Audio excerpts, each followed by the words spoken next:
Volker Türk's urgent plea: an immediate end to violence and unconditional hostage release. The world watched in horror as a fragile ceasefire in Gaza shattered Tuesday morning, replaced by the deafening roar of Israeli airstrikes and shelling. United Nations High Commissioner for Human Rights, Volker Türk, issued a stark condemnation, expressing profound shock and outrage at the renewed violence. His statement, released amidst the escalating crisis, served as a desperate plea for an immediate cessation of hostilities and the unconditional release of all hostages held by Hamas. The brutal assault, launched late Monday night, obliterated any semblance of peace that had tentatively held since mid-January. The devastating strikes, which continued relentlessly for over 9.5 hours, left a trail of destruction and unimaginable suffering in their wake. By noon local time, Palestinian authorities reported a staggering death toll exceeding 404, a grim testament to the ferocity of the renewed conflict.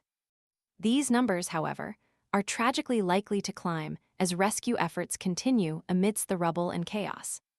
The resumption of hostilities marked a catastrophic setback in the already precarious situation. For months, Gaza has endured a brutal siege, its population grappling with a crippling humanitarian crisis fueled by years of conflict and blockade. The brief respite offered by the earlier ceasefire, fragile as it was, provided a glimmer of hope for a respite from the endless cycle of violence and suffering. That hope has now been brutally extinguished. Türk's statement wasn't merely a condemnation, it was a desperate cry for action. He didn't mince words, expressing his profound horror at the sheer scale of the violence and the devastating impact on innocent civilians. His call for an immediate end to the fighting was not a suggestion, but an urgent imperative, echoing the desperate pleas of countless families caught in the crossfire.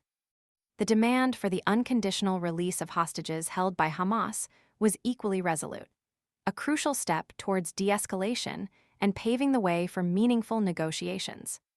The international community, too, has responded with alarm and condemnation. The European Commission, in a powerful statement, expressed deep regret at the renewed violence, emphasizing the urgent need for restraint and a return to dialogue. A spokesperson highlighted the EU's unwavering demand for the immediate release of all hostages by Hamas, emphasizing the vital necessity of restoring free and unimpeded humanitarian access to Gaza. This access is crucial for delivering life-saving aid to the millions of civilians facing desperate shortages of food, water, medicine, and shelter.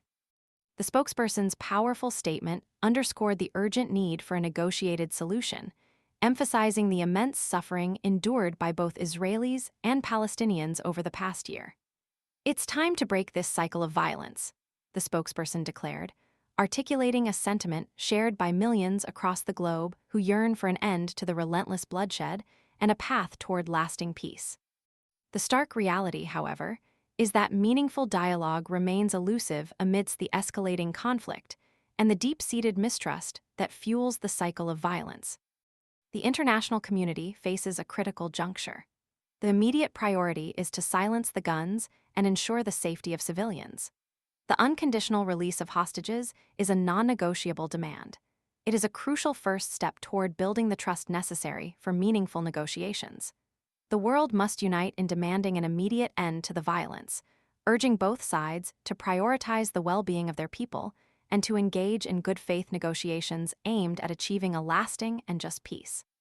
The alternative is a continuation of the tragic cycle of violence, with untold suffering for both Israelis and Palestinians. The urgency of the situation cannot be overstated. The time for action is now.